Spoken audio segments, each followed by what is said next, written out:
கர்த்தர் நல்லவர், அவர் கிருபை என்றும் உள்ளது. ஆமென். தலைகளை தாழ்த்தி ஜெபம் பண்ணுவோம். பரிசுத்தம் இல்லங்கள் நல்ல தேவனே, சிவனுள்ள பிதாவே, சோத்திரம் கிருபை எனக்கு நிறைந்த நல்ல தகப்பனே, இந்த மன மகிழ்ச்சியான ஆண்டவரே, இந்த நல்ல கர்த்தாவே உமக்கு நன்றி சொல்லுகிறோம்.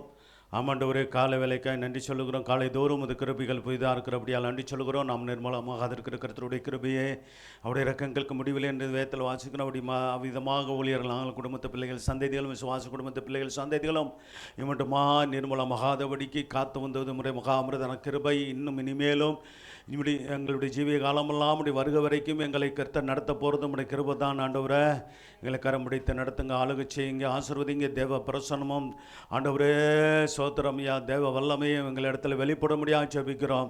கர்த்தர் ஆண்டவரே சோத்திரமையா முக்கியமான நேரத்தில் வந்திருக்கிறோம்.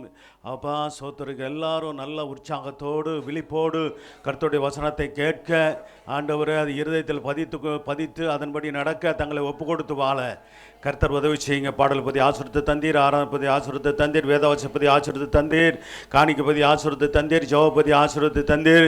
இந்த செய்தி பதியையும் ஆசீர்வதித்து அடியேனை மறைத்த நீர் வெளிப்படும். என்னோடு பேசும், எங்களோடு பேசும்.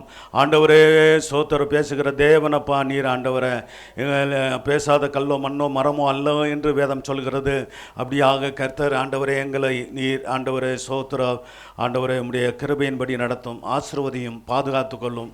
ஆண்டவரே உம்முடைய பிள்ளைகளுடைய கைகளின் பிரயாசங்கள், தொழில்கள், வியாபாரங்கள், வேலைகள், பிள்ளைகளுடைய படிப்புகள், எதிர்காலங்கள், திருமண காரியங்கள் எல்லாம் கைவிடி வந்து கடன் இல்லாமல் ஜெயமான ஒரு வாழ்க்கையை வாழ அல்லேலூயா கிருபை செய்யும். இந்த நாட்களிலே உம்முடைய பாடு மரணத்தை அப்பா சோத்திரம் ஆமாண்டவர் காலை வேலைகளில் அப்பா சோத்திரம் ஐந்திரமரி ஆராதனையில் தியானித்து கொண்டு வருகிறோம். பாடல் மூலமாக அப்பா ஆலோசனை மூலமாக சோத்திரம் கர்த்தர் எங்களோடு கூட நீர் பேசுகிறீர். கர்த்தர் நீர் ஆண்டவரே தொடர்ந்து நடத்த வேண்டும். உம்முடைய சித்தத்தின் பாதைகளை நடத்தி ஆண்டவரே உமக்கு பிரியமானதை செய்ய எங்களுக்கு போதிங்க. உம்முடைய நல்ல ஆவி எங்களை சவியான பாதையில் நடத்த முடியாது ஜெபிக்கிறோம். ஜெபங்களும் பதில் தாரும். இரட்சகர் இயேசு நாமத்தில் வேண்டிக் கொள்ளும் நல்ல பிதாவே, ஆமென்.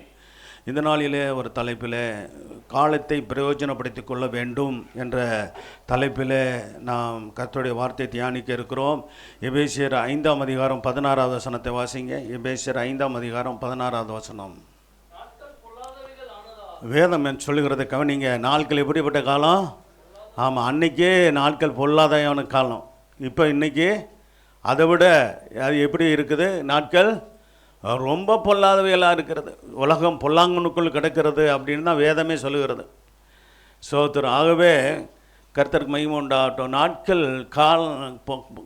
நாட்கள் பொல்லாதவையினால முடியாது என்ன செய்யணுமா? காலத்தை பிரயோஜனப்படுத்தி கொண்டு என்னென்ன காலம் இருக்கிறது முக்கியமாக ஆண்டவருடைய பிள்ளைகளுக்கு அறிந்து கொள்ள வேண்டியது எந்தெந்த காலத்தில் என்னென்ன காரியங்களை செய்யணும் அப்படின்னு சொல்கிறோம். இது கடைசி காலத்தில் வந்திருக்கிறோம். சோத்திரம் 8 காலங்கள் இருக்கிறது. அது என்னென்னா ரட்சணிய காலம், அபிஷேகத்தின் காலம், சோதனையின் காலம், கனி கொடுக்கும் காலம், வாக்குத்தத்தம் நிறைவேறும் காலம், முதிர்ச்சியின் காலம், ஆவிக்குரிய தரிசனத்தின் காலம், வருகையின் காலம். அல்லேலூயா. இது எல்லாமே வருகையின் காலத்தில் என்ன சொல்லப்போனால் நம்ம நிற்கிறோம். ஆம் சோத்திரம். சரி, ரட்சணிய காலம். ரட்சணிய காலத்தில் ரட்சிக்கப்பட வேண்டும். அல்லேலூயா. இங்கே ரட்சிக்கப்பட்டு சபை ஐக்கியத்தில் இருக்கிறவங்க கைகளை வைத்து அல்லேலூயா சொல்லுவோமா? ஞானஸ்தானம் எடுத்த மூலிகை ஞானஸ்தானம் எடுத்தவங்க மற்றவங்கள ஞானஸ்தானம் எடுக்கலையோ, ரட்சிக்கப்படலையோ? சொல்கிறது புரியலையா? சோத்திரம். ரட்சணிய ரட்சிக்கப்பட்டிருக்கீங்களா? சரி, ரட்சிப்பை காத்துக்கொள்ளணும். அல்லேலூயா. ஆமாம், ஒவ்வொன்றையும் பெற்றுக்கொள்கிறது தேவனுடைய கிருபையினால் ரட்சிக்கப்படுகிறது. ஆவிக்குரிய ஐக்கியம், சபை ஐக்கியம், அபிஷேகம் பெறுகிறது. சோத்திரம். இன்னும் சொல்லப்போனால் ஆவியின் கனிகளை கர்த்தர் கொடுக்கறது, ஆவியின் வரங்களை தருகிறது, எல்லாம் அவருடைய கிருபையினால் கர்த்தர் சோத்திரம். ஆனாலும் கூட நாம் சோத்திர தேவனுக்கு பிரியமான ஒரு வாழ்க்கை வாழ்வதற்கு தேவ சித்தம் செய்வதற்கு நம்ம ஒப்பு கொடுக்கணும். ஆமேன். ஹல்லேலூயா. 2 கொரிந்தியர் 6:2 வாசிங்க. அனுக்கிரக காலத்தில் நல்லா கவனிங்க. இங்கே இன்னும் ஞானஸ்தானம் எடுக்கிறவங்களுக்கு முக்கியமாக அந்த வார்த்தை. அனுக்கிற காலத்தில் நான் உனக்கு செவி கொடுத்து. அனுக்கிற காலம். இந்த காலம் என்ன காலம்?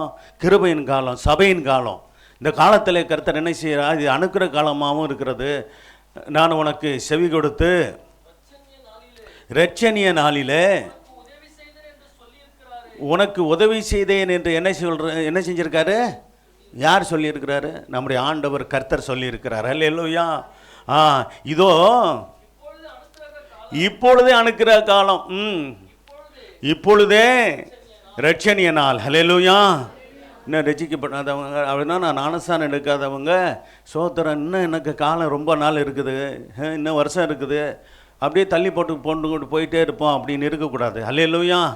ஆமாம், மனுஷர்களை பார்த்து கொண்டு இருக்கக்கூடாது. கர்த்தர் சோத்திரம் உண்டாகட்டும். எப்போ மனுஷருக்கு மரணம் வரணும்னு தெரியுமா? சோத்திரம்.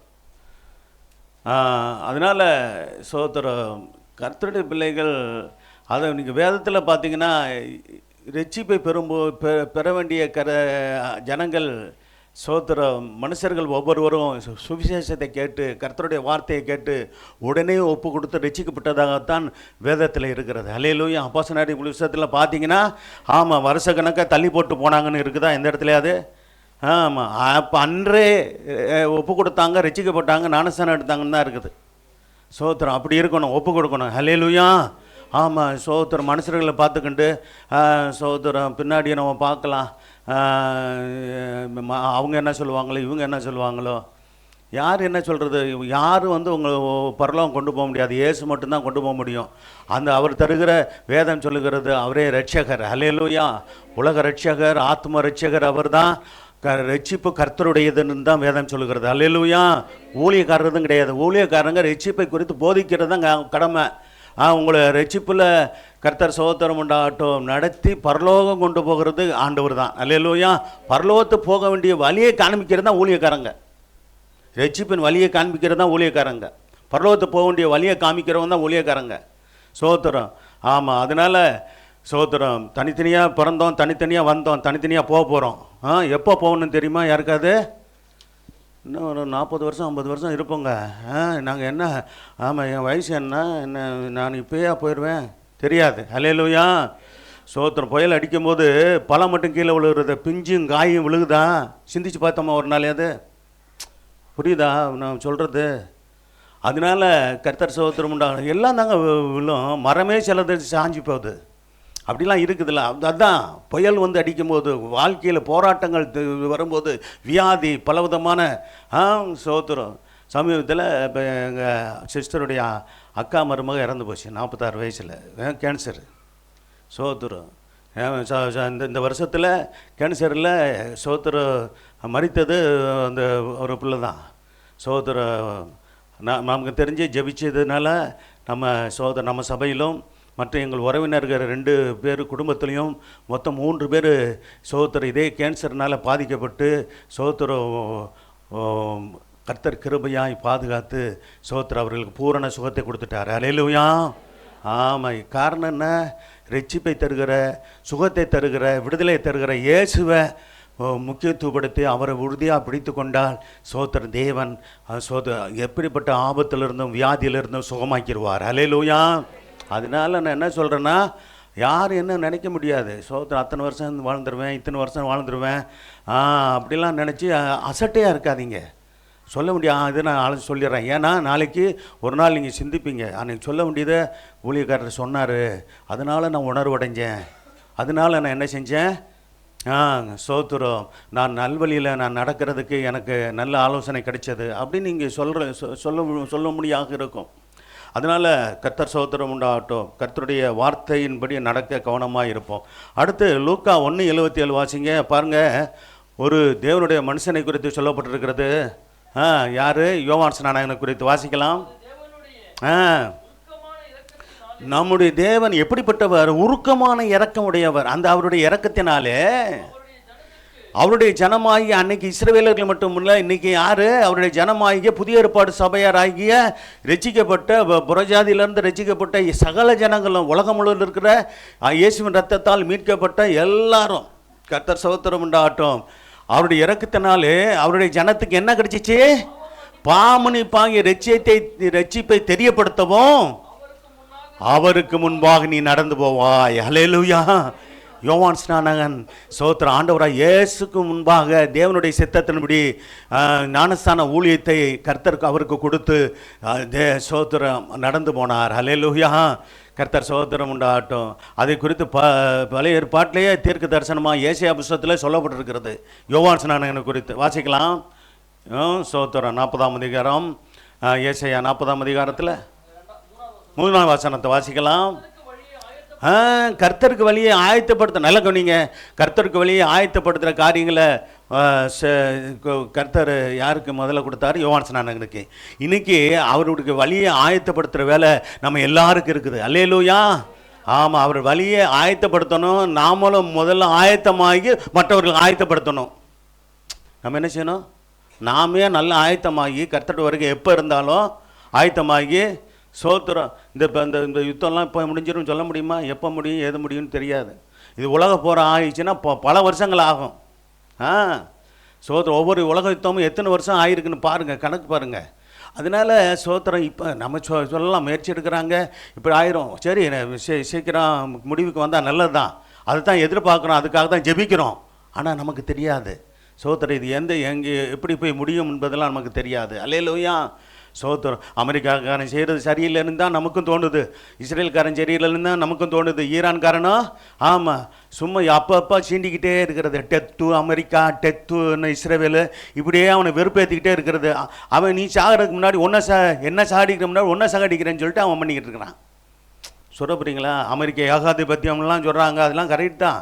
சோத்திரம். அதெல்லாம் நாம் யார் கிறிஸ்தவர்கள்ன்றதுனால சோத்திரம் கிறிஸ்தவங்க பண்ணுற தப்பை நியாயப்படுத்துறதில்லை. ஆமாம், நம் தேவன் நீதியின் தேவன். எது நீதியோ அதைத்தான் நம்மளும் பேசுகிறோம். அல்லேலூயா. எல்லா பக்கமும் தப்பு இருக்கிறது என்பது உண்மை. அல்லேலூயா. கர்த்தர் சோத்திரம் உண்டாட்டும். கர்த்தருக்கு வழியை ஆயத்தப்படுத்துங்கள். கர்த்தர் யார்? ஆண்டவராக இயேசு கிறிஸ்து. வழியை ஆயத்தப்படுத்துங்கள். அவாந்தர வழியிலே நம்முடைய தேவன் பாருங்க. கர்த்தர் மட்டுமில்ல, அவருடைய தெய்வமாக இருக்கிறார். தேவனுக்கு பாதையை செவ்வாய் பண்ணுங்கள் என்றும் பள்ளமெல்லாம் உயர்த்தப்பட்டு வசனம் போட்டு அடுத்த வசனம் 44வது வசனம். கோலனானது செவ்வாயாகி சமமாக்கப்படும் என்றும் வெளியரங்கமாச்சு பாருங்க. ஆண்டவராக இயேசு கிறிஸ்து வந்த பிறகு கர்த்தருடைய மகிமை வெளியரங்கமாகும். மாம்சமான யாவும் அதை கண்டாங்களா? ஆண்டவராக இயேசு கிறிஸ்து தேவனாக இருந்தவர் இந்த பூமியிலே மனிதனாக அவதரித்து பிறந்து ரட்சிப்பை அவர் சம்பாதித்து வைத்தார், அவர் ஆயத்தப்படுத்தி வைத்தார் என்பதை எல்லா கண்களும் அந்த நாட்களில் காணத்தக்கதாக அறியலைனா கூட இந்த காலத்தில் சோதரம் சுவிசேஷம் மூலமாக அதை அறிய பண்ணும்படியாக கர்த்தர் செய்கிறார். கர்த்தரின் வாக்கு அதை உரைத்ததென்று வனாந்தரத்தில் கூப்பிடுகிற சத்தம். அது யாருடைய சத்தம்? யோவான் ஸ்நானகனுடைய சத்தம். அல்லேலூயா. இன்னைக்கு நம்முடைய சத்தம் கேட்குதா? வெளியே சுவிசேஷத்தின் சத்தம் கேட்குதா? ட்ராக்ஸ் கொடுக்க தைரியம் இருக்குதா? கொடுக்க சோத்திரம் விருப்பம் இருக்குதா? ஏதாவது கர்த்தருக்குன்னு செய்யணும். அல்லேலூயா. ஆமாம், கர்த்தருக்கு மகிமை உண்டாகட்டும். நீங்கள் ரட்சிப்பை பெற்ற நீங்கள் ரட்சிப்பை காத்துக்கொண்டு கர்த்தர் சோதரன் ரட்சிப்பை பெற்றவங்க ரட்சிப்பை காத்துக்கொள்ளுங்க. அடுத்து அபிஷேகத்தை குறித்து சொல்கிறேன். அப்போஸ்தலர் 2:47 ரட்சிக்கப்படுவர்களை கர்த்தர் என்ன செஞ்சாரா? அனுதினமும் சபையில் சேர்த்து கொண்டே வந்தார். ரட்சிக்கப்படுவர்கள் அனுதினமும் சபையில் சேர்க்கப்பட வேண்டும். அதற்குன்னு நாம் பிரயாசப்படணும். ஜெபிங்க. சோதரர் உங்கள் சொந்த குடும்பத்தை ஆதாயப்படுத்துங்க. முதல்ல உங்கள் உடன் பிறந்தவர்களை, பெற்றோர்களை ஆதாயப்படுத்துங்க. கர்த்தருக்குள்ளாக உறவினர்களை ஆதாயப்படுத்துங்க, நண்பர்களை ஆதாயப்படுத்துங்க. கர்த்தர் சோத்திரம் உண்டாகட்டும். தேவன் எதிர்பார்க்கிறார், என்னிடத்தில் எதிர்பார்க்கிறார், உங்களிடத்தில் எதிர்பார்க்கிறார். வாய்ப்பு கிடைக்கும் போதும் என்ன பண்ணுங்க? சமயம் வாய்த்தாலும் வாய்க்காவிட்டாலும் என்ன செய்யணுமா? கர்த்தருடைய வசனத்தை ஜாக்கிரதையாய் பிரசங்கம் பண்ணணுமா? ஜாக்கிரதை என்ற வார்த்தை வருகிறது. சோத்திரம். அப்போ இதெல்லாம் நம்ம கவனமாய் இதை செய்ய வேண்டிய கடமை உள்ளவர்களாக இருக்கிறோம் என்று அது அர்த்தம். ரட்சிக்கப்படுவர்களை கர்த்தர் அனுதினமும் சபையிலே சேர்த்து கொண்டே வந்தார். அல்லேலூயா. அனுதினமும் சபையில் என்ன செஞ்சார்? சேர்த்து கொண்டு வந்தார். சரி, ரட்சகர் ஆண்டவராக இயேசு கிறிஸ்து நமக்கு ஒரு குமாரன் பிறந்தார். நமக்கு இந்த வசனம், அதாவது அவள் ஒரு குமாரனை பெற்றாள். யார்? மரியாள் ஒரு குமாரனை பெற்றாங்க. அவருக்கு இயேசு என்று பெயரிட்டாங்க. இயேசு என்றால் என்ன அர்த்தம்? அந்த வசனத்தை போடலாம். மத்தேயு 1:21 தம் ஜனங்களின் பாவங்களை நீக்கி ரட்சிக்கிறவர் என்று அர்த்தம். அவர் மட்டும்தான் ஜனங்களுடைய பாவங்களை நீக்கி ரட்சிக்க முடியும். அல்லேலூயா. சோத்திரம். கலாநிதி பிரதர் ஞானஸ்தானம் எடுக்கணும். உங்கள் மனைவி ஞானஸ்தானம் எடுக்கணும். சோத்திரம். காலத்தை தள்ளி போடாதீங்க. ரட்சணிய காலம் இந்த காலம். அல்லேலூயா. ஆமாம், இந்த வருஷத்தில் ஒவ்வொரு வருஷமும் ஞானஸ்தானம் கொடுக்குறோம். நல்லா என்ன பண்ணணும்? ஒப்பு கொடுத்து தேவன் உங்களுக்கு நன்மை செய்கிறாரா இல்லையாங்க? கேட்குறேன், நன்மை செய்கிறாரா செய்யலையா? நன்மை செய்கிற தேவனுக்கு நீங்கள் நன்றி உள்ளவர்களாக இருக்கணும்ல. எல்லாரும் தான், என்னையும் சேர்த்தான் சொல்கிறேன். எனக்கு எவ்வளோ நன்மை செய்திருக்கிறார், நன்றி உள்ளவர்களாக இருக்க ஒப்பு கொடுத்துருக்குறோம். நீங்களும் நான் ஆண்டவர் செய்த நன்மைகளுக்காக நன்றி உள்ளவர்களாக இருங்க. அல்லேலூயா. கர்த்தர் சகோதரம் உண்டாகட்டும். அப்போ மரியாள் ஒரு குமாரனை பெற்றார்கள். அவருக்கு இயேசு என்று பெயரிட்டாங்க. ஏனெனில் அவர் தமது ஜனங்களின் பாவங்களை நீக்கி ஒன்று அவர்களை ரட்சிப்பார். அவர் நம்மை ரட்சித்திருக்கிறார். உலகத்தில் இருக்கிற அநேக தேசங்களில் அவர் விசுவாசித்து பெரிய ஒரு காரியமாக கஷ்டமாக அவர் விசுவாசித்து உள்ளத்தில் ஏற்றுக்கொண்டு, இயேசுவேன் பாவங்களை மன்னியும், உங்களுடைய ரத்தத்தால் கழுவியும், என்னை உங்களுடைய பிள்ளையாய் மாற்றும், என்னுடைய பேரை ஜீவ புஸ்தகத்தில் எழுதும் என்று சொல்லும்போது கர்த்தர் சகோதரம் உண்டாகட்டும். பரலோக குடும்பத்திலும் இணைக்கப்படுகிறோம். அப்போ பூமி சோத்திரம் பூமியில் உள்ள அவருடைய சரீரமாக சபையிலும் நாம் இணைக்கப்படுகிறோம். அல்லேலூயா. கர்த்தர் சகோதரம் உண்டு. அடுத்து அபிஷேகத்தின் காலம். அபிஷேகத்தின் காலத்தில் என்ன செய்யணும் சொல்லுங்க? ரட்சிக்கப்படுகிற காலத்தில் ரட்சிக்கப்படணும்னு சொன்னேன். ரட்சணிய காலத்தில் ரட்சிக்கப்படணும். சரி, ரட்சிக்கப்பட்டிருக்கீங்க, ஞானஸ்நானம் நடத்துறீங்க, நீ ரட்சிக்கப்பட்டுட்டீங்க. ரட்சிக்கப்படாதவர்களுக்கு அது ரைட்டு. கர்த்தர் சகோதரம் உண்டாகட்டும். அப்போஸ்தலர் 1ஆம் அதிகாரம் 4-8 வசனத்தை வாசிங்க. அப்போஸ்தலர் புத்தகம் 1ஆம் அதிகாரம் 4-8 வசனம். அன்றியும் அவர் அவர்களுடனே கூடி வந்திருக்கும் போது அவர்களை நோக்கி என்ன சொன்னாரு? ஆண்டவர் சொன்னார் பார்த்தீங்களா? ஏசப்பா சொன்ன முக்கியமான காரியங்கள் பாருங்க. யோவான் ஜலத்தினாலே ஞானஸ்நானம் கொடுத்தான். நல்ல கவனிங்க. யோவான் கொடுத்தது ஜலத்தினால கொடுத்த மனம் திரும்புதலுக்கு ஏற்ற ஞானஸ்நானம், அவ்வளோதான். அது ஆண்டவராக இயேசு கிறிஸ்துக்கு முன்பாக சோத்திரம் அந்த ஞானஸ்நானம் என்பதே இல்லை. அதுக்கு முன்னாடி என்ன இருந்தது? ஆபிரகாமுக்கு கொடுத்ததான சோத்திரம் விருத்த சேதன உடன்படிக்கை, அது ஆண்களுக்கு மட்டும் உரியதாக இருந்தது. பிறந்த 8ஆம் நாளில் சோத்திரம் ஒவ்வொரு ஆண் பிள்ளையும் விருத்த சேதனம் பண்ணப்பட வேண்டும் சொல்கிற பார்த்தீங்களா? அதை மோசே என்ன செஞ்சார்? அதை கட்டளையாக கொண்டு வந்தார். சரிங்களா? கர்த்தர் சகோதரம் உண்டாகட்டும். கட்டளையாக கொண்டு வரும்படியாக தேவன் செய்தார். இஸ்ரவேலர்கள் எல்லாரும் ஆமாம் விருத்தசனம் பண்ணுறாங்க. அதே சமயத்தில் இன்னொரு மதத்தை சேர்ந்தவர்களும் என்ன செய்கிறாங்க? சோத்திரம் ஆமாம் அந்த விருத்தசனம் பண்ணுறதை செய்கிறாங்க. சோத்திரம். கண்ணை மூடினீங்கன்னா தூக்கம் வந்துடும். அதைத்தான் கண்ணை மூடாதீங்கன்றது. சோத்திரம் என்ன சொல்கிறது? சோத்திரம். சரி, ரைட்டு. அடுத்து 8ஆம் வசனம் வரைக்கும். நீங்கள் சில நாளைக்குள்ளே ஆமாம் பரிசுத்த ஆவியினாலே ஞானஸ்நானம் பெறுவீர்கள். இப்போ கண்ணை மூடுற நேரம் இல்லை, விழித்திருந்து பார்க்குற நேரம். அல்லேலூயா. வசனத்தை பார்க்கணும், காதில் கேட்கணும், கண்ணில் பார்க்கணும். சரி, அவர்களுடனே குடி வந்திருக்கும் போது அவர்களை நோக்கி யோவான் ஜனத்தினாலே ஞானஸ்நானம் கொடுத்தா, நீங்கள் சில நாளுக்குள்ள என்ன செய்வீங்க? பரிசுத்த ஆவியினாலே ஞானஸ்நானம் பெறுவீர்கள். அல்லேலூயா. ஆமாம் கர்த்தர் சகோதரன். இப்போ இது மட்டும் இல்லை, காலையில் ஜெபம் நடத்துகிறோம், அந்த நேரத்தில் எனக்கு போராட்டம் இருக்குது. ஒரு சிலருக்கு அப்படியே கண்ணு சொருகுது தான். அதான் சொல்கிறேன், சொருகாமல் இருக்கிறதுக்கு தான் நல்ல ஒரு கப்பு டீ, நல்ல சும்மா இந்த டீ கடையில் கொடுக்குற இந்த டீ குடித்து பத்தாது. எது சொல்லுங்களேன்? இந்த சிங்கிள் டீ அது வேலைக்கு ஆகாது. ஆமாம், நல்லா சூடான நல்லா கொஞ்சம் நல்ல ஆமாம் ஒரு 2 அது சிங்கிள் டீ. அது என்னது? ஆமாம், ஒரு இடத்துல போய் டீயை கேட்டால் இவ்வளோ சின்ன கப்பு இருக்கிறதுலே மோசமான சின்ன கப்பில் அதுலேயும் எவ்வளோ கொடுக்குறான்? பாதி கொடுக்குறான். 5 ரூபா கூட பெறாது. அப்படி டீலாம் கொடுக்குறான். 10 ரூபா டீ. அப்போ 5 ரூபாய்க்கு என்னத்தை சொல்கிறது போங்க. அதில் இப்போ ரேட்டு வேறு கூட்டிவிட்டானுங்க. இப்போ 15 ரூபாய்க்கு விட்டானுங்களை பற்றியில அவங்களும் குடி வந்திருக்கும்போது அவர்களை நோக்கி யோவான் ஜலத்தினாலே ஞானஸ்நானம் கொடுத்தான், நீங்கள் சில நாளுக்குள்ள என்ன செய்வீங்க? பரிசுத்த ஆவியினாலே ஞானஸ்நானம் பெறுவீர்கள். ஆமென். அல்லேலூயா. பரிசுத்த ஆவியினால் ஞானஸ்நானம் பெறணும். அந்த ஞானஸ்நானம் தான் அபிஷேகங்க. பரிசுத்த ஆவியினாலே பெறுகிற ஞானஸ்நானம் தான் அபிஷேகம். அதுவும் ஞானஸ்நானம் தான் சொல்லப்பட்டிருக்கிறது. பெற்றிருக்கிறீங்களா? நான் சோத்திரம் 25 வருஷமாக தான் சொல்லிக்கிட்டு இருக்கிறேன், பெற்றுக்கொள்ளுங்கன்னு. சோத்திரம். கர்த்தர் வருகையில் பறந்து போக ஆசையா, இங்கே இருக்க ஆசையா? பறந்து போக ஆசைன்னா பெற்றுக்கொள்ளுங்க, நான் இங்கே இருந்துக்கிறேங்க அப்படின்னா சோத்திரம் தேவையில்லை. பரிசுத்தமாக வாழ்கிறதுக்கு அது இல்லை, அப்படி அட்ஜஸ்ட் பண்ணி வளர்ந்துக்கலாம் அப்படின்னா அபிஷேகம் தேவையில்லை. பரிசுத்தாவின் அபிஷேகம் என்று பரிசுத்தமாய் வாழுவதற்கு, தேவனுடைய சித்தம் செய்வதற்கு, தேவனுக்காய் சோத்திரம் உறுதியாய் நிற்பதற்கு, கர்த்தருடைய வசனத்தின்படி நாம் ஜீவிப்பதற்கு, குறிப்பாக கர்த்தருடைய உரையில் எடுத்துக்கொள்ளப்படுகிறதற்கு, அவரோடு கூட என்றென்றைக்கு வாழ்வதற்கு பரிசுத்தாவின் அபிஷேகம் வேண்டும். அல்லேலூயா. நான் சத்தியத்தின்படி தான் சொல்கிறேன்னா, பைபிளில் இருக்குது, எவ்வளோ ஆதாரத்தை கொடுக்க முடியும். லூக்கா 24ஆம் அதிகாரம் 49 வசனத்தை வாசிங்க. 8வது வசனம் வரைக்கும் வாசித்தாச்சா? சோதரர் 8வது வசனம் வரைக்கும் வாசிக்கணுமே, அப்போ தானே ஆகிய சீக்கிரம் வாசிக்க. கடனை நீங்கள் எருசலேம் விட்டு போகாமல் என்ன சொன்னார்? என்னிடத்தில் கேள்விப்பட்ட பிதாவின் வாக்குத்தத்தை நிறைவேற என்ன செய்யுங்க? ஆமென். ஸ்தோத்திரம். பரிசுத்தாவின் அபிஷேகம் என்பது என்ன? பிதாவின் வாக்குத்தத்தம். அல்லேலூயா. பிதாவின் வாக்குத்தத்தை பெற்றுக்கொள்ளுங்கன்னு சொல்லி எவ்வளவு ஆண்டவர் கட்டளையிட்டு சொன்னாரே, அதை பெற்றுக்கொள்வதற்கு ஸ்தோத்திரம். அதான் சொல்கிறேன் பாருங்க, 1990 80லலாம் சபையில் அப்படியே அனல் பற்றி எறிகிற மாதிரி இருக்கும். எல்லாரும் அபிஷேகம் பெற்றுக்கொண்டாங்க.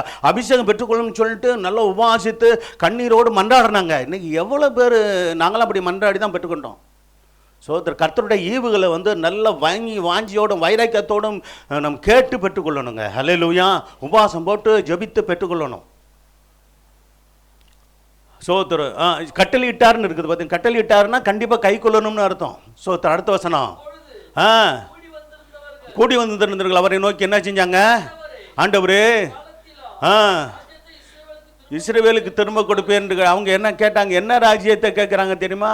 சோதரர், தாவீதின் ராஜ்யம் போல் ஏசப்பா சோதரர் இப்போவே முதல் வருகையில் அவருக்கு ராஜாவாக, இஸ்ரவேலுக்கு ராஜாவாக அவர் ஆவாரோ என்று எதிர்பார்த்து அந்த வார்த்தையை கேட்டாங்க. ஆனால் ஆண்டவர் என்ன சொன்னார் பார்த்தீங்களா? கவனிங்க. அவர் பூமிக்குரிய காரியங்களை கேட்குறாங்க. தேவன் ஆவிக்குரிய அந்த தேவனுடைய பிதாவின் வாக்குத்தத்தமான பரிசுத்த ஆவியின் அபிஷேகம், அதாவது சகோதர பரிசுத்த ஆவியின் ஞானஸ்தானத்தை பெற்றுக்கொள்ள வேண்டும் என்பதை குறித்து சொன்னார். பிதாவானவர் தம்முடைய ஆதீனத்தில் வைத்திருக்கிற காலங்களையும் வேலைகளையும் அறிகிறது உங்களுக்கு. இங்கே பாருங்கள், இங்கே ஒரு 8 காலங்களை குறித்து நமக்கு தேவன் வெளிப்படுத்தின காரியங்களை தான் தியானிக்கிறோம். ஆனால் கர்த்தர் மறைத்து வைத்திருக்கிற ஆதீனத்தில் வைத்திருக்கிற காலங்களும் இருக்கிறது, வேலைகளும் இருக்கிறது. அல்லேலூயா. அறிகிறது ஊழியக்காரனுக்கும் அது முடியாது, விசுவாசிகளுக்கு ஆகாது. அது பரலோகத்தில் போனால் தான் நம்ம அறிஞ்சு கொள்ள முடியும். அல்லேலூயா. அதிகபட்சமான காரியங்களை நமக்கு அறிவித்திருக்க வெளிப்படுத்தி இருக்கிற தேவன் பாருங்க என்ன சொன்னார் பாருங்க. ஆதீனத்திலே வைத்திருக்கிற காலங்களை வேலைகளை அறிகிறது உங்களுக்கு அடுத்ததில்லைன்னு என்ன அர்த்தம்? அது உங்களுக்கு உரியதில்லை, நீங்கள் அறிஞ்சு கொள்ள முடியாது, அறிஞ்சு கொள்ள வேண்டிய அவசியம் இல்லை. சோதர் அடுத்து உங்களிடத்தில் வரும்போது என்ன செய்யணும்? நீங்கள் பலனடைந்து அப்பப்போ கையை தட்டி கொஞ்சம் எழுப்பி விட வேண்டியிருக்கு. கொஞ்சம் கண் அப்படி அசரும் போது டக்குன்னு கண்ணில் ஒரு தட்டுற மாதிரி பரிசுத்த ஆவி உங்களிடத்து வரும்போது நீங்கள் பலன் அடைந்து என்ன செய்யுங்க? பரிசுத்த ஆவி வரும்போது தாங்க சோத்திரம் என்ன ஆவிக்குரிய பலன் அடைய முடியும். தேவனுக்காக வைராக்கியமாய் சோத்திரம் அறிவிக்க சாட்சியாய் வாழ வேண்டிய பலன் எங்கே கிடைக்கிது? பரிசுத்த ஆவியின் அபிஷேகத்தில் வல்லமை இருக்குது. அல்லேலூயா. பரிசுத்த ஆவி உங்களிடத்தில் வரும்போது நமக்கு கிடைக்கிற நன்மை என்ன அப்படின்னா, நமக்கு கிடைக்கிற பலன் என்ன, நமக்கு கிடைக்கிற ஆசீர்வாதம் என்னன்னா, நம்ம எருசலேமிலும் எருசலேம் என்று சொல்லும்போது சபையிலையும் எங்கெங்கே சாட்சியாக இருக்கணும் சொல்லுங்க?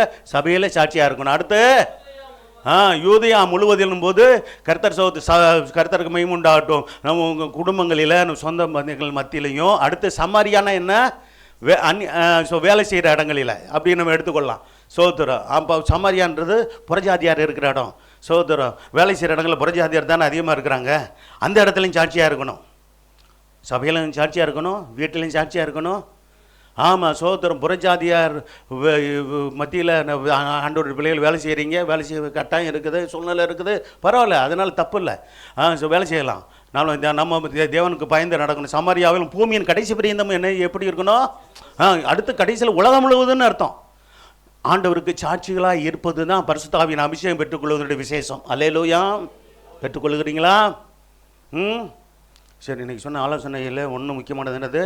நான் அடுத்த வாரம் வர்றதுலேருந்து கண்டிப்பாக டீ போட்டு சூடான குடிக்கக்கூடிய சூடு அளவுள்ள இதெல்லாம் சொல்ல வேண்டியதில்லை. உங்களுக்கு தெரியணும். எங்களுக்கெல்லாம் அதெல்லாம் தெரியாது, தெரிஞ்சது தான். ஆனால் செய்ய மாட்டீங்களே, அதை செய்ய சொல்கிறேன். ஏன்னா எனக்கு பிரசங்கம் பண்ணுறதுக்கு நல்லாயிருக்கும். என்ன சொல்லுங்களேன்? நீங்கள் விழித்திருந்து கேட்டிங்கன்னா எனக்கு பிரசங்கம் பண்ண நல்லாயிருக்கும். நீங்கள் எல்லாம் அப்படியே கண்ணை சொருகிட்டு முக்கா கண்ணு, அரைக்கண்ணு, காக்கண்ணு அப்படியெல்லாம் சொருகிட்டு கண்ணு சொருகல் உண்டுச்சுன்னா என்ன உண்டாகும்? ஆமாங்க. காலையிலும் கூட சொல்கிறேன், இன்னைக்கு சொல்கிறேன் சில பிள்ளைகளுக்கு காலையில் அப்படி ஒரு தூக்கம் வருது. அதனால தான் பாருங்கள், கொஞ்சம் ஒரு 5 நிமிஷம் 10 நிமிஷம் கூட காலையில் கொஞ்சம் லேட்டாகி அதே மாதிரி இருந்து முடிக்கிறோம். பாருங்கள், டீ போட்டு குடிச்சிட்டு தாங்க வரோம். நாங்கள் காலையில் எழுந்திரிச்சு எங்களுக்கு 2 பேருக்கும் போட்டு சோத்தர் குடிச்சிட்டு ஒரு கப்பு நல்ல கப்பில் இந்த கலப்பில் இந்த அளவுக்குலாம் குடிச்சிட்டு வரணும். அப்போ தான் கொஞ்சம் நல்ல சுறுசுறுப்பாக இருக்கும். ஆமாம், சோத்திரம். இங்கே வந்துட்டு அப்போ நம்ம வருந்த நோக்கம் நிறைவேறணும்ல. ஜெபிக்க வந்திருக்கிறோம், ஜெபத்தை ஜெபிக்கணும்ல, இங்கே வந்து தூங்கிட்டு இருந்தா ஆகாது, சரி வராது. அதனால தான் ஆலோசனை கொடுக்க வேண்டியது இருக்குது. சரி, கர்த்தர் சகோதரன் உண்டாகட்டும். 8வது வசனம் வாசிச்சாச்சு. அடுத்த வாசிங்க லூக்கா 24ஆம் அதிகாரம் 49ஆம் வசனம். அது பெற்றுக்கொண்ட அனுபவத்தை அப்போஸ்தலர் புத்தகத்தில் சொல்லப்பட்டிருக்கு, அதை கூட வாசிக்கலாம். லூக்கா 24:49.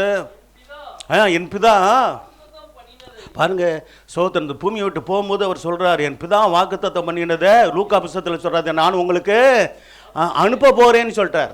அனுப்புறேன், அவர் அதனால நான் போவது நலமாக இருக்கும், நான் போகாது இருந்தால் பரிசுத்த ஆவியார் உங்களிடத்தில் வரார் அப்படின்னு யோவான் புத்தகத்தில் சொல்வார் ஆண்டவர் ஐஸ். அப்போ நீங்களும் உணர்த்திலிருந்து வரும் பலனால என்ன செய்யணும்? நல்ல கவனிங்க.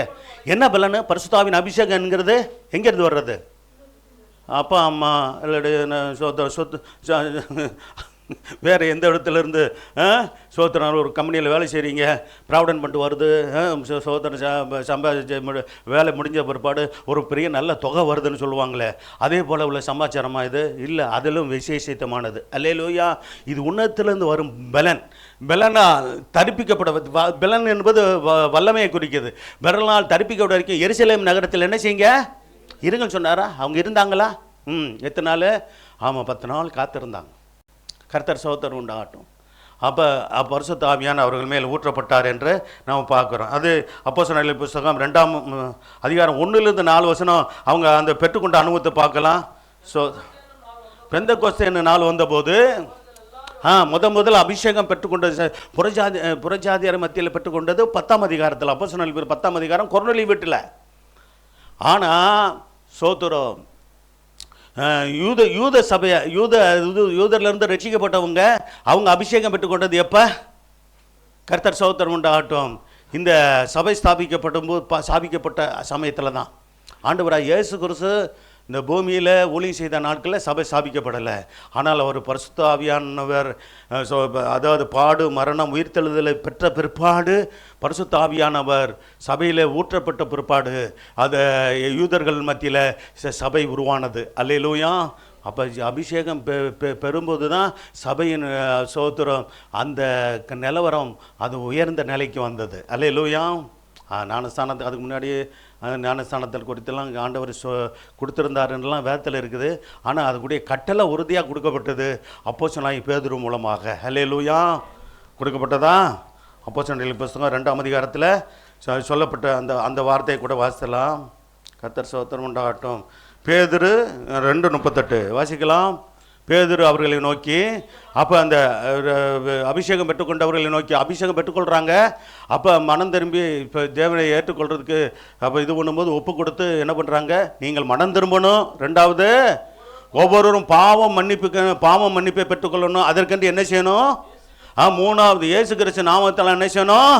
ஞானஸ்தானம் பெற்றுக்கொள்ளணும். அதுக்கு பிற்பாடு தான் அவன் பரிசுத்தாவின் வரத்தை பெறுவீர்கள் என்று சொல்லி அதன்படியாக அவர்கள் ஞானஸ்தானத்தை பெற்றுக்கொண்டாங்க, அபிஷேகத்தை பெற்றுக்கொண்டாங்க, சபையிலையும் ஐக்கியமானாங்க என்று நாம் பார்க்குறோம். சரி, இப்போ 2ஆம் அதிகாரத்தில் சொல்லப்பட்ட அந்த வசனங்கள் 2:1-4 மீதி வசனங்கள் வாசிக்கலாம். 4 வந்தபோது அவர்கள் எல்லாரும் என்ன செஞ்சாங்க? ஒருமனப்பட்டு எங்கே செஞ்சாங்க? 120 பேர் ஒரு இடத்துல வந்திருந்தார்கள். அப்பொழுது அதோடு கூட பெந்தெகோஸ்தே நாள் அவங்க மட்டும் இல்லை, காத்திருந்தவர்கள் மட்டும் இல்லை, பல தேசத்திலிருந்து பெந்தெகோஸ்தே நாளைக்கு வந்திருந்தாங்க. பெந்தெகோஸ்தே நாள் என்பது இப்போ இருக்கிறதுக்கு காரியங்கள் இல்லை, அது ஏற்கனவே சோத்திரம் பெந்தெகோஸ்தே பண்டிகை என்றே ஒன்று உண்டு. அது இஸ்ரவேலர்களை கை கொண்டு வந்த பண்டிகையில் ஒன்று. அந்த பண்டிகை கொண்டாடுகிற அந்த நாளிலே அப்படின்னு அர்த்தம். வாசிக்கலாம். அப்பொழுது பலத்த காற்று அடிக்கிற இந்த ஒரு அனுபவம் இப்போ தான் பெற்றுக்கொள்கிறாங்க. அதுக்கு முன்னாடி அந்த அனுபவம் கிடையாது. பலத்த காற்று அடிக்கிற முழக்கம் போல் வானத்திலிருந்து சடிதியார் ஒரு முழக்கம் உண்டாகி என்ன செஞ்சிச்சு? அவர் உட்கார்ந்த வீடு முழுவதும் என்ன செஞ்சிச்சு? நிரப்பிட்டு அல்லாமலும் பாருங்க சோத்திரம். ஒன்று சடிதியாய் வானத்திலிருந்து ஒரு முழக்கம் உண்டாயிடுச்சு, பலத்த காற்று அடிச்சிச்சு, சோத்திரம் அப்படி உட்கார்ந்த வீடு முழுவதும் நிரப்பிட்டு என்றெல்லாம் இருக்குது. அல்லாமலும் அக்கினி என்ன எப்படி வந்துருச்சான்? அவங்க தலைமையில் ஒவ்வொரு மேலும் அக்கினிமயமான நாவுகள், அக்கினி அபிஷேகம்னு அர்த்தம். அக்கினிமயமான நாவுகள் என்ன செஞ்சான்? காணப்பட்டு அமர்ந்தது. அவர்கள் எல்லாரும் பரிசுத்த ஆவியினாலே நிரப்பப்பட்டார்கள். அல்லேலூயா. நிரப்பப்பட்டு என்ன செஞ்சாங்க? ஆவியானவர் தங்களுக்கு தந்தரில் வரத்தின்படியே வெவ்வேறு பாசைகளிலே பேச தொடங்கினார்கள். இதை குறித்து சொல்கிறது அதெல்லாம் அந்த காலத்தில் நடந்துச்சுங்க, இப்போ காலத்தில் நடக்காது. எவன் யார் சொன்னது? இதெல்லாம் வேதத்துக்கு புறம்பாக பேசுகிற புரட்டர்களுடைய வாதங்கள். சோத்திரம். அந்த காலத்தில் நடந்ததெல்லாம் இப்போலாம் நடக்காதுங்க அப்படின்னு சொல்லி குழப்புருவானுங்க. சோத்திரம். அப்படி இல்லாததை இருக்கிறத போலவும் இருக்கிறத இல்லாத போலும் சொல்கிறவனுக்கு தான் அவனுங்க. அதனால அப்படிப்பட்ட கள்ள போதகர்களுக்கு எச்சரிக்கையாக இருங்கள். கர்த்தர் சோத்திரம் உண்டாகட்டும். சரி, அடுத்து என்னது? சோதனையின் காலம். அது கேட்கும்போதே எங்களுக்கு இதாக இருக்குது, சோதனை வந்துடுமோன்னு தெரியுது. இல்லை, அதுலேருந்து தப்பிக்கிறதுக்கு உள்ள காரணங்களை பார்க்கணும். ஸோ வெளிப்படுத்தல் 3:10 வாசிங்க. அதுக்கு தப்பணும் நம்ம. அதுக்கு இது என் பொறுமையை குறித்து சொல்லிய வசனத்தை நீ காத்து கொண்டபடியா? வசனத்தை காத்து கொள்ளணுங்க. நல்ல கவனிங்க. என்ன செய்யணும்? வசனத்தை என்ன பண்ணணும்? எதுக்கு தட்டுறது எனக்கும் தெரியுது.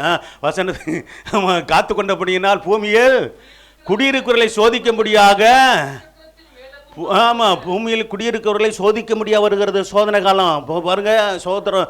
இப்போ நம்ம இருக்கிற இந்த காலத்திலே வந்தாலும் வந்துடும் அந்த சோதனை காலம். கர்த்தர் சோதரம் உண்டாகட்டும். தெரியுதுங்களா? அந்த சோதனை காலம் என்னவென்றால் அந்தி கிறிஸ்துவின் காலம். அல்லேலூயா. ஆமாம், சோத்திரம். 7 வருஷம் அந்தி கிறிஸ்துவின் காலம் வருகிறதுக்கு இந்த உலகம் தயாராகி கொண்டே இருக்குது. எந்த நேரத்தில் அவன் வெளிப்படுவான்னு தெரியாது. அவன் சமாதானம் இல்லாத சூழ்நிலையில் இப்போ இருக்குதா உலகம்? சமாதானத்தை கொடுக்குறவனை போல வருவான். அல்லேலூயா. ஆனால் உண்மையான சமாதானம் ஏற்படுத்துகிறவனான்னு பார்த்தால் இல்லை. அவன் தேவனுடைய பிரதிநிதியாக வருவானான்னா இல்லை. சோத்திர சாத்தானுடைய பிரதிநிதியாகத்தான் அவன் காணப்படுவான். அப்படின்ற பூமியில் குடியிருக்கிறவர்களை சோதிக்க முடியாக. அதுனால தான் அவனுக்கு பேர் கேட்டியின் மகன் என்று சொல்லப்பட்டிருக்கு வேதம். பூமியில் குடியிருக்கிறவர்களை சோதிக்க முடியாது. பூச்சக்கரத்தின் நிலகவனிங்க அவசரம். பூச்சக்கரத்தை மேலங்கன்னா உலகம் முழுவதும் அர்த்தம் வரப்போகுதுங்க. தேவனுடைய வார்த்தை சொன்னுச்சுன்னா அது 100க்கு 100 சரியானது. அல்லேலூயா. அது நிச்சயம். பூச்சக்கரத்தை மேலங்க வரப்போகிற சோதனை காலத்திற்கு தப்பும்படி நான் என்ன செய்வேன்? உன்னை காப்பேன். இது தேவனுடைய வாக்கு தத்தம். அல்லேலூயா. காக்கணும்னா என்ன செய்யணும்? நல்லா ஜபிக்கணும். நல்லா தூங்கக்கூடாது. அல்லேலூயா. வீட்டில் தூங்கலாம். எங்கே தூங்கலாம்? வீட்டில் தூங்கலாம். சபையில் சொல்லுங்களேன். நல்லா வாய் திறந்து சொல்லுவோம். வீட்டில் தூங்கிக்கிறேன், சபையில் தூங்க மாட்டேன். வாய் திறந்து சொல்லுங்க. விளையாடுவாங்களா? அது சின்ன பிள்ளைங்க விளையாடுவாங்க. ஆமாம், அவங்க விளையாண்டு போட்டோம். நம்ம ஆமாம். ஐயோ, பெரியவங்க விளையாடுவாங்களா? விளையாட மாட்டாங்க, அதெல்லாம் செய்ய மாட்டாங்க. அது என்ன செய்வாங்களோ அது தானே சொல்லணும். என்ன சோதனை வரும்னா இது ஒரு சோதனை வரும். என்னது? இந்த சோதனை தான் தூக்க சோதனை. என்னது? இதை ஜெயிக்கணும். இதை ஜெயிக்கிறதுக்கு என்ன செய்யுங்க? ஆமாம், அது காலையில் என்ன பண்ணணும்? சரி, கொஞ்சம் வயிறுக்கு லைட்டு கொஞ்சம் கப்ப கப்பன்னு பசிக்கிற மாதிரி இருக்குது. சில கப்ப கப்பன்னு பசிக்குதுன்னு சொல்லிட்டு காலையில் 3 மணிக்கெல்லாம் பிரியாணி சாப்பிட போகிறாங்க. பார்த்தீங்களா? அட எப்போ தாண்டா திங்கிறது விடுவீங்க? சிலருக்கு பாருங்கள், எப்போ பார்த்தாலும் தின்னுக்கிட்டே கிடக்கணும் போல் இருக்குது. பிரியாணி மேலே அவ்வளோ வெறி சிலருக்கு. நம்ம பிள்ளைகள்லாம் அப்படி இல்லை. நம்ம பிள்ளைகளை சொல்லலை, சாப்பிட்றது இதில் சாப்பிடுங்கப்பா. ஆனால் எப்போயாவது ஒரு பிள்ளைங்க போவாங்க. இது நைட்டு எப்போ எப்போ எப்போ இந்த இப்போ போயிருக்காங்க அவங்க நைட் ப்ரேயர். இது எப்போ சோதரம் அப்போ போயிருக்கிறதா கேள்விப்பட்டிருக்கிறேன். எப்போ இது வரும் பாருங்கள், பழைய வருட புது வருட ஆராதனை முடிஞ்சு பிள்ளைங்க கொஞ்சம் விழிப்பாக இருப்பாங்களே, அந்த நேரத்தில் போயிட்டு கொஞ்சம் சூடாக அந்த குளிர் நேரத்துக்கு கொஞ்சம் பிரியாணி போட்டு வர்றது உண்டு. இதுக்காண்டி டெய்லி போகிறாங்கன்னு சொல்ல வரல நம்ம பிள்ளைங்க. ஆனால் இதே வேலையாக திரிகிற ஆளுகளும் ஒரு கூட்டம் இருக்குது. அல்லேலூயா. காலையில் தூங்குற நேரத்தில் போயிட்டு 3 மணிக்கு 4 மணிக்கெல்லாம் போய் சாப்பிட்றானுங்களாம். அவன் இன்னும் வயிறாது என்னது கடவுனான்னு தெரில. என்ன சொல்கிறது போங்க. சோதரம் வயிறு கெட்டு போயிடும், பார்த்து கவனம். அல்லேலூயா. சோத்திரம். சென்னையில் தான் அந்த பழக்கம் வச்சுக்கிறாங்க, மற்ற பகுதியில் இருக்கான்னு தெரில. சோத்திரம். உபவாசம் இருக்கணும். நல்லா என்ன செய்யுங்க? இப்படி நிறைய பிரியாணியாக சாப்பிட்டா அது என்ன தானே என்ன மாட்டு கொழுப்பு ஆட்டு கொழுப்பு எல்லாம் இருக்குது. எல்லாம் சேர்ந்து என்னது? ஆமாம், உடம்பையும் கொழுப்பாய்க்கிறோம். அதனால் சோத்திரம் அளவாக சாப்பிடுங்க, நல்லா ஆரோக்கியமாக இருப்பீங்க. அதிகமாக சாப்பிட்டா என்ன வரும்? சொல்ல வேண்டியதில்லை, ஆரோக்கியம் இருக்காது இல்லையா? சோத்திரம். என்ன இதெல்லாம் உங்களுக்கு தெரியுமா? அப்படி தெரியாமலே நாங்கள் சொல்கிறோம். சோத்திரம். வெளிப்படுத்தல் 3:10 முடிஞ்சு அடுத்து மத்தேயு 4:1 வாசிங்க. ஆண்டவராக இயேசுவுக்கு சோதனை வந்துச்சா? சோத்திரம். அவர் பாருங்க, அவருக்கே சோதனை வந்துச்சு. அப்போலாம் நான் பிசாசு, அவரே சோதித்த பிசாசு நம்ம சும்மா விடுவானாங்க? நல்லா கவனிக்கணும். அவரே சோதிச்சானே. அது மத்தேயு புத்தகத்தில் 4லையும் லூக்கா 4லையும் சொல்லப்பட்டிருக்கிறது. சோதனைக்காரன்னே அவனுக்கு பேர். அல்லேலூயா. சோத்திரம். தன் வேலையில் அசதியாக இருப்பவன் அலிமனுக்கு சகோதரன்னு சொல்லப்பட்டிருக்கிறது வேதத்தில். அலிமன்னா யார் தெரியுமா? பிசாசுக்கு ஃப்ரெண்டான். சோத்திரம். நம்முடைய வேலையில் நம்ம கவனமாக இருக்கணும். அல்லேலூயா. ஆமாம், நீதிமொழிகள் இருக்குது. இப்போ வேணாம் சோத்திரம். கர்த்தர் சோத்திரம் உண்டாகட்டும். நாங்கள் இப்போ ஒவ்வொரு நாளும் ஒவ்வொரு அதிகாரத்தை தான் தியானிச்சுட்டு வர்றோம். முடிஞ்ச சில வசனங்களை தியானிக்கிறோம் காலையில் நான் அந்த நாட்களில். சரி, மத்திய 4:1 வாசம். அப்பொழுது இயேசு பிசாசினால் சோதிக்கப்படுகிறதுக்கு ஆவியானவரால் வனாந்தரத்துக்கு என்ன செஞ்சார்? கொண்டு போகப்பட்டார். அவரே கொண்டு போகப்பட்டார். ஆனால் இதில் சோதரம் லூக்காவில் தானே சொல்லப்பட்டிருக்கிற சோதனைக்காரன்னு 4:1 வாசிக்கலாம். 4:1-2 இல்லையா? சோதனைக்காரன்ற வார்த்தை எதில் வருது? எடுங்க பார்ப்போம். ரெண்டு சுவிசேஷ புஸ்தகத்தெல்லாம் இது குறித்து முக்கியமாக சொல்லப்பட்டிருக்கிறது. இயேசு பரிசுத்த ஆவியானவர் வளர்ந்தது கொண்டு போகப்பட்டு எப்போ எடுக்க முடியல, எங்கெங்கே பார்த்துக்கிட்டு இருக்கிறீங்க? லூக்கா 4ஆம் அதிகாரத்துலேயும் இப்போ ஸ்டார்டிங்கில் இருக்கும். மத்திய 4ஆம் அதிகாரத்தில் சோதனைக்காரன்னு சொன்னேன். அந்த வசனத்தை எடுத்துட்டீங்களா இல்லையா? எத்தனாவது வசனம்? 4:3. என்ன 4:3? மத்திய 4:3 அப்படி சொல்லணும். சரி, மத்திய 4:3. அதான் நான் இதுலையா அதுலையான்னு கேட்குறேன். அதனால வேதத்தை வாசிருந்தீங்கன்னா டக்குன்னு நீங்கள் சொல்லிடலாம். சரி, அப்போ சோதனைக்காரன் அவரிடத்துல வந்து, சோதனைக்காரனாகி பிசாசு அவரிடத்துல வந்துன்னு அர்த்தம். அப்போ சோதனைக்காரன் யாருங்க? வீட்டுக்காரம்மாவோ அப்படிலாம் கிடையாது. சோதனைக்காரருக்கு யார்? சோத்திர பிசாசு தான். அவரிடத்துல வந்து நீர் தேவனுடைய குமாரனை ஆனால் இந்த கல்லுகள் அப்பங்களாக அப்படி சொல்லும் என்றான். பார்த்தீங்களா? இந்த கல் அப்பங்க வைக்க முடியுமா ஆண்டவரால்? பசி இருக்குதுல்ல, அது பசியில் சோதனை கொடுக்குறான் பாருங்க. ஆண்டவருக்கு எல்லாம் முடியும். அவர் சகலத்தை செய்ய வல்லவர் தான். சோதர தேவனால் எல்லாம் கூடும் தான். ஆனால் பிசாசு சொல்லி தேவன் கர்த்தர் எதுவுமே செய்ய மாட்டார், செய்ததும் இல்லை. அல்லேலூயா. அது புரிஞ்சு கொள்ளணும் நம்ம. கர்த்தர் சோதரம் உண்டாகட்டும். சரி, அடுத்த காரியத்துக்காக போவோம். சோதனை காலம். சோதனை காலத்தில் சரி, சோதனை காலத்தில் ஜெபிக்க முடியும். என்ன செய்யணும்? ஆண்டவர் என்ன செஞ்சார்? உபவாசம் பண்ணாரா? உபவாசம் பண்ணி சும்மா இருந்தாரா? ஜெபிச்சாரா? கேட்குறதுக்கு பதில் சொல்லுங்கள். உபவாசம் எடுத்தாரா? 40 நாள் உபவாசம் எடுத்தாரா? நீங்கள் எத்தனை நாள் உபவாசம் எடுக்கிறீங்க? 2-3 நாள். சோத்திரம். வாரத்தில் இல்லாட்டி 1 நாள், 2 வேளை எடுக்கிறீங்களா? வாலி பிள்ளைகளாம் எடுக்கணும். சோத்திரம். எடுத்தீங்கன்னா தான் என்ன சொல்லலாம், என்ன செய்ய முடியும்? ஏமா நல்லா கவனிக்கணும் பிள்ளைகளை, கவனிங்க. உங்களுக்கு விரோதமாக பிசாசு இச்சைகளை தூண்டுவான். நல்லா கவனிங்க. உங்கள் வயசை தாண்டி தான் வந்திருக்கிறோம். நல்லா கவனிக்கணும். ஆமாம், எங்களுக்கு ஆவிக்குரிய விதத்தில் இந்த 25 வயசில் அப்போ இந்த இளம் பிராயத்தில் ரட்சிப்பை பெற்றுக்கொள்ளக்கூடிய கிருபை தந்தார் உங்களுக்கு. இப்போ பெற்றோர்கள் ரட்சிக்கப்படுறாங்க. குழந்தை சின்ன பிள்ளையாக இருந்து நீங்கள் இப்போ இருக்கிற பிள்ளைகள்லாம் நாங்கள் அந்த சபையில் இருக்கும்போது 25 வருஷத்துக்கு முன்னாடி இந்த அருண்லாம் பார்த்தா, இந்த மணிக்கான அருண் யார் பிள்ளைங்க யார் இருந்தா? இந்த அருண் ஜோசப்பு, இந்த இப்போ வினிதா, இந்த திவ்யா, அவங்கெல்லாம் இப்படி சின்ன பிள்ளைங்க. சோத்திரம். இப்போ எல்லாம் அப்போ 25 வருஷத்துக்கு முன்னாடி என்ன பார்த்துங்க. அப்போல்லாம் சண்டே கிளாஸுக்கு வருவாங்க பிள்ளைங்க. பார்த்தீங்கன்னா ஆமாம், சின்ன பிள்ளைங்கள்லாம் எல்லாம் எங்கள் ஆவிக்குரிய பிள்ளைங்க தான் நீங்கள். அல்லேலூயா. ஆமாம், உங்களுக்கு நல்ல ஒரு தகப்பனாக இருந்து, ஆவிக்குரிய தகப்பனாக இருந்து ஆலோசனை சொல்கிறேன். உபவாசம் எடுத்து பழகுங்கம்மா, உபவாசம் எடுத்து பழகுங்கப்பா. ஆமாம், வாரத்தில் 2 வேளையாவது எடுங்க. அப்போ தான் நீங்கள் இச்சையை மேற்கொள்ள முடியும். அல்லேலூயா. பாவத்தை மேற்கொள்ள முடியும், பரிசுத்தமாய் வாழ முடியும், தேவனுக்காய் நிற்க முடியும். அல்லேலூயா. ஆமாம், சுத்தலில் இல்லாட்டி ஆமாம், சிம்சோன் பாவத்தில் விழுந்த போல் விழுந்துட்டோம்னா சாட்சி கட்டு போகும். சத்தியத்தை ஒரு ஊழியக்காரன்றவன் சும்மா பூச்சி முழுகக்கூடாது, சத்தியத்தை தெளிவாக சொல்லணும். இன்றைக்கி பூச்சி முழுகிற பிரசங்கம் நிறையா ஆயிடுச்சு. ஆமாம், சோத்திரம். சீரியல்லேருந்து வர்றதுலேருந்து எடுத்து எங்கள் வேதத்தில் இல்லாத சீரியலில் வருது, அதுலேருந்து எடுத்து சொல்கிறது தான். என்னையா கொடுமை அது? ஆமாம், கள்ள உபதேசிக்கு நிறைய பேர் பெருகிட்டாங்க. போதனை பொதிகருக்கு பல காரியங்களை, உலகத்தின் காரியங்களை சொல்லிட்டு சின்ன கதை பெரிய கதை இதெல்லாம் சொல்கிற ஆளுங்கள்லாம் இருக்கிறாங்கங்க. நம்ம கதை சொல்கிற என்னைக்கா 25 வருஷத்தில் என்னைக்காவது கதை சொல்லியிருக்கேனா? கதை பிடிக்குமா?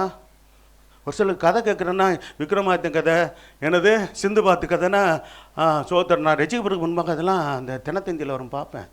ஆமாம், சோத்திரம். ஒவ்வொன்றும் நாளைக்கும் ஒவ்வொரு நாள் ஒவ்வொன்றும் போட்டு விடுவான். அதெல்லாம் கதை, கட்டு கதை. ஹல்லேலூயா. வேதம் சத்தியம். ஹல்லேலூயா. வேதத்தில் உள்ளதிலிருந்து தான் போதிக்கணுமே தவிர பாருங்க சகோத்திரம். ஆமாம், 25 வருஷம் போதிச்சா இது கர்த்தருடைய வார்த்தைகள் இருக்குது. ஆமாம், சகோத்திரம்.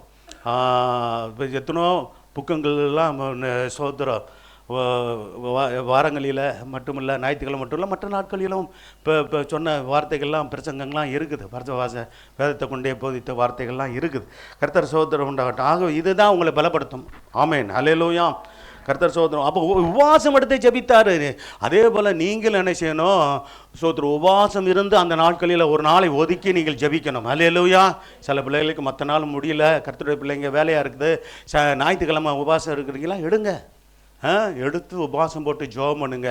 நீங்கள் பிசாசை ஜெயிப்பீர்கள். அல்லேலூயா. பிசாசை ஜெயிக்கணும். பிசாசுக்கு கண்ணியில் விழுந்துடக்கூடாது. சோத்திரம். பிசாசு கண்ணியில். ஆமாம், ஒரு சிலர் என்ன பண்ணிடுவாங்க, வாலிபர்கள் மட்டும் இல்லை, இளைஞர்கள் மட்டும் இல்லை, பெரியவர்களும் கூட விழுந்து கூட வாய்ப்பு இருக்குது. ஜாக்கிரதையாக இல்லாத பட்சத்தில் அது நடக்குது.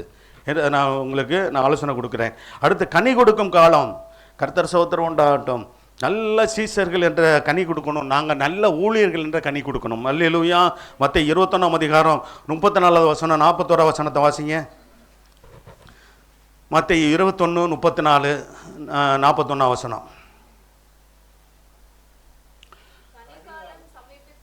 கனிகாலம் சமீபித்த போது அதன் கனிகளை வாங்கி கொண்டு வரும்படி தன் ஊழியக்காரரை தோட்டக்காரிடத்தில் அனுப்பினான்.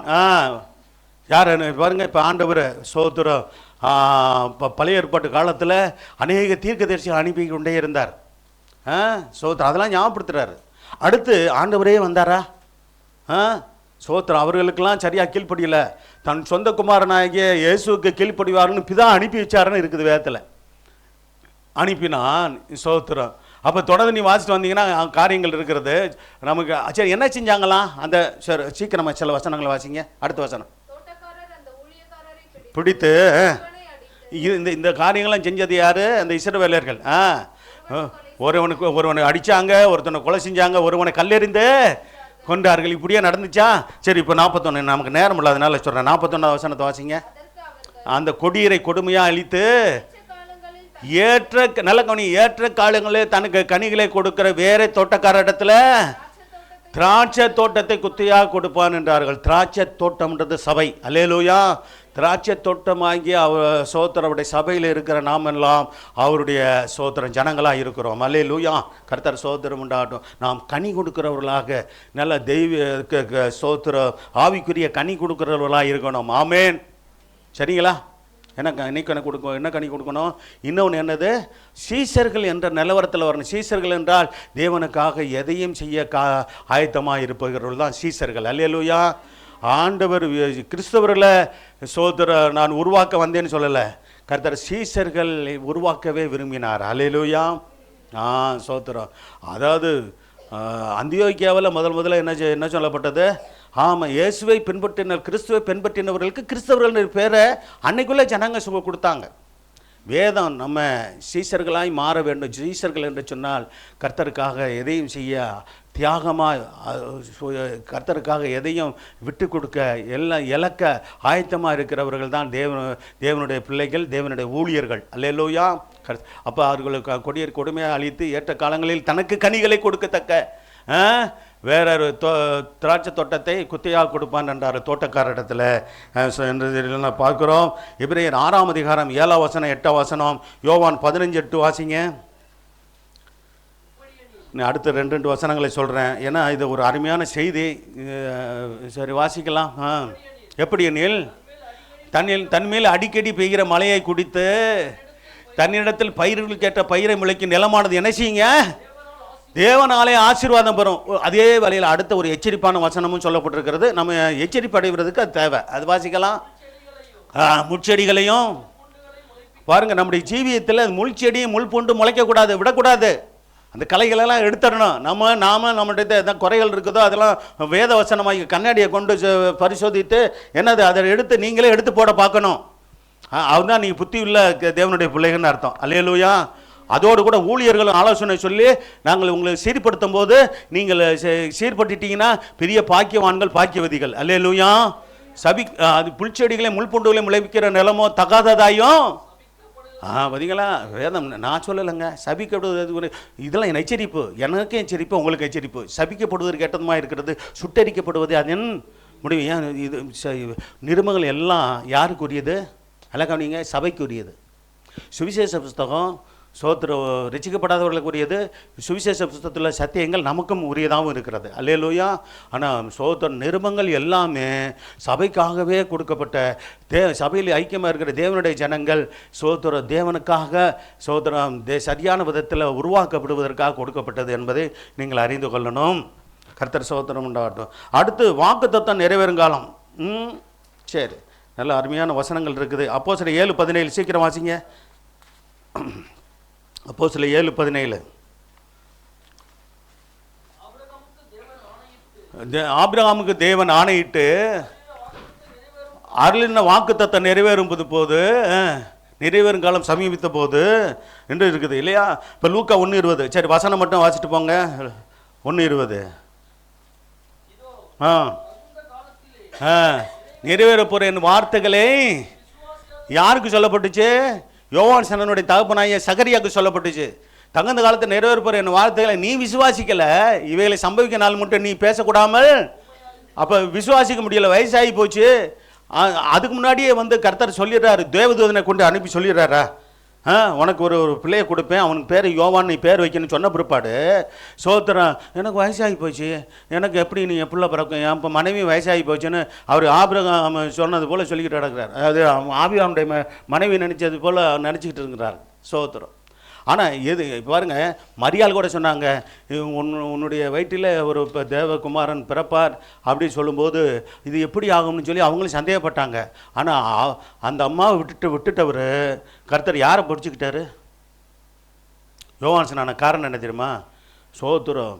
அந்த மரியாள் ஒரு விசுவாசிக்கு அடையாளம். யார்? சகரியா. யாருங்க சொல்லுங்கள்? சகரியா ஒரு ஊழியக்காரன், ஆசாரியன் தானே. அப்போ ஆசாரியன் தேவனை விசுவாசிக்காம இது எப்படி ஆகும்னு கேட்டால் அதுதான் நீ ஊமையாக இருப்பேன்னு சொல்லிட்டாரு. அல்லேலூயா. எது வரைக்கும் ஊமையாக இருந்தார்? குழந்தை பிறந்த பிற்பாடு தான் அவர் ஸ்லேட் பலை கொண்டு என்ன பேருன்னு சொன்னால் யோவான்னு எழுதினார்.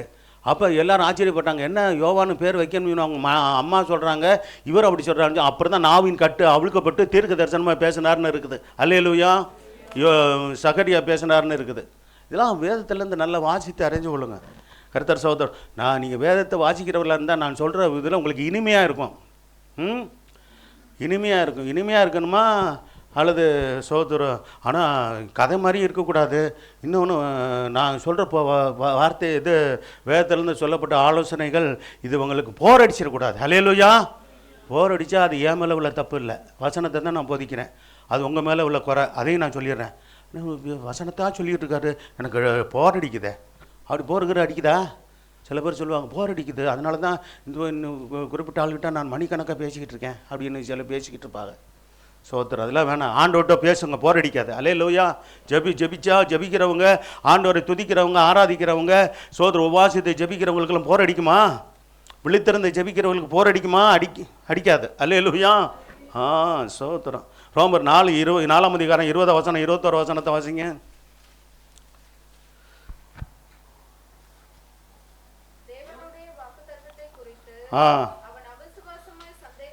அவன் அவிசுவாசமாய் சந்தேகப்படாமல், யாரை குறித்து சொல்லப்பட்டிருக்கு? ஆபிரகாமை குறித்து சொல்லப்பட்டிருக்கிறது. அவிசுவாசமாய் சந்தேகப்படாமல் தேவன் வாக்குத்தத்தம் பண்ணினதை இந்த ஒரு காரியத்தில் அவர் நம்பினார். என்னது?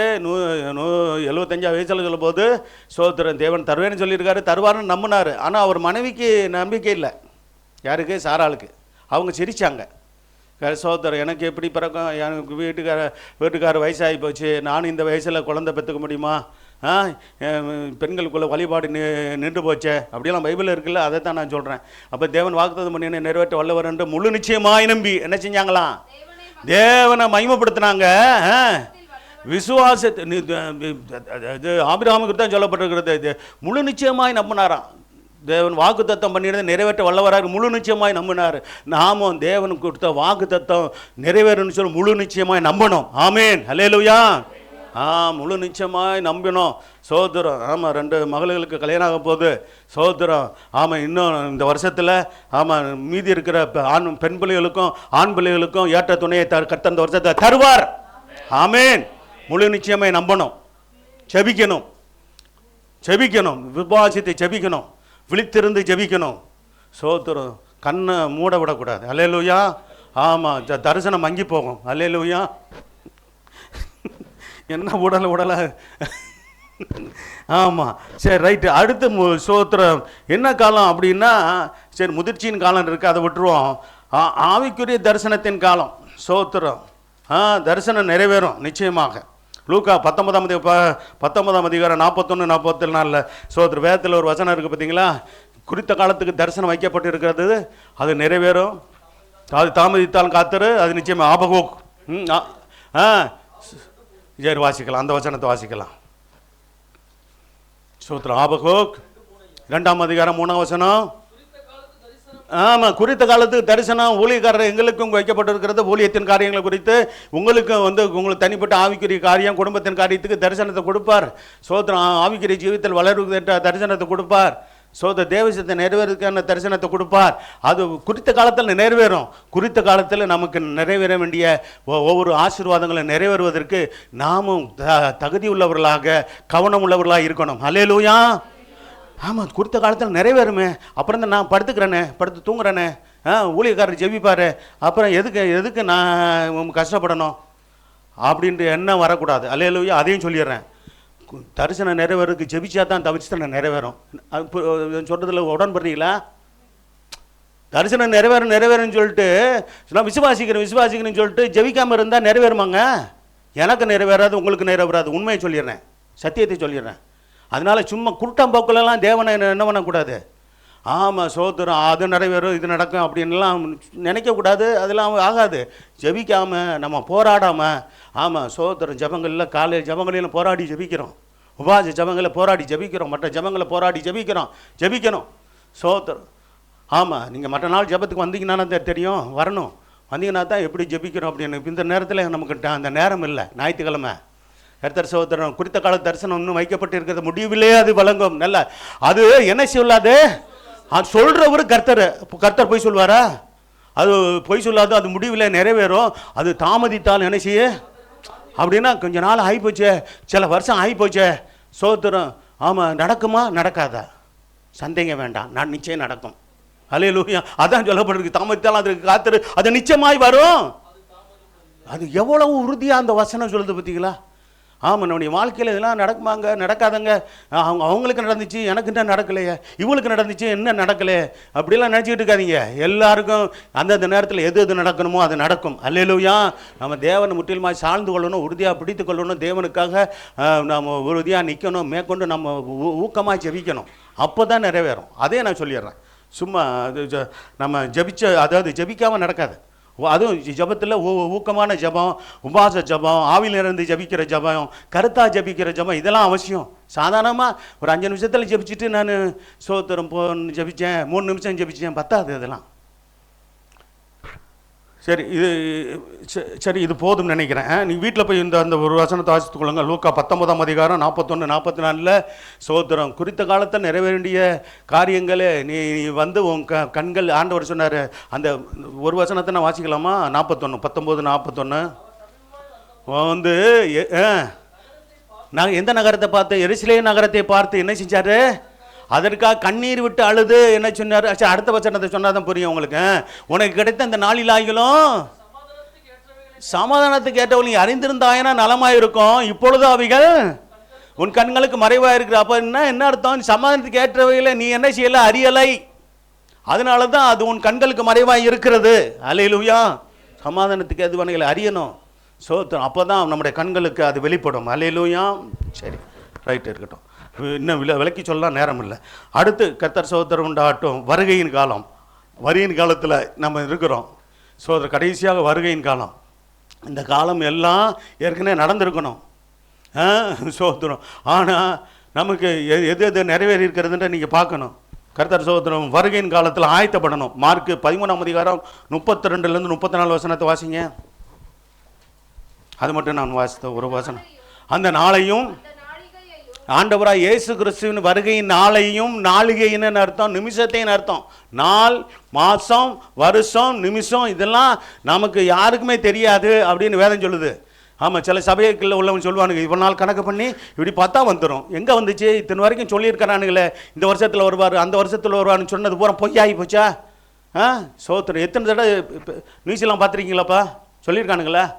இந்த இந்த இந்த நாளையில் இயேசு வந்துடுவார், இந்த மாதத்தில் வந்துடுவார், இந்த வருஷத்தில் வந்தாருன்னு சொன்னதெல்லாம் பொய்யாகி போச்சா? ஏன்னு கேட்டால் நானே சொன்னாலும் ஒரு நாளை சொன்னேன்னா அது பொய்யாகி போயிடும். கர்த்தர் சகோதரன் உண்டு. அந்த நாளையும் நாளிகையும் பிதா ஒருவர் தவிர யாரும் அறியலன்னு சொன்னால் ஆண்டவரை இயேசுவுக்கு தெரியாதுன்னு சொல்லி இருக்கும்போது சகோதரம் இது பாருங்கள், நிறைய பொய்யர்கள் புரட்டர்கள் எங்கே பார்த்தாலும் காணப்படுறாங்க. கர்த்தர் சகோதரம் உண்டாகட்டும். அதனால ரொம்ப கவனமாக இருக்கணும். வேதம் என்ன சொல்லுதோ அதை மட்டும் 100% நம்புங்க.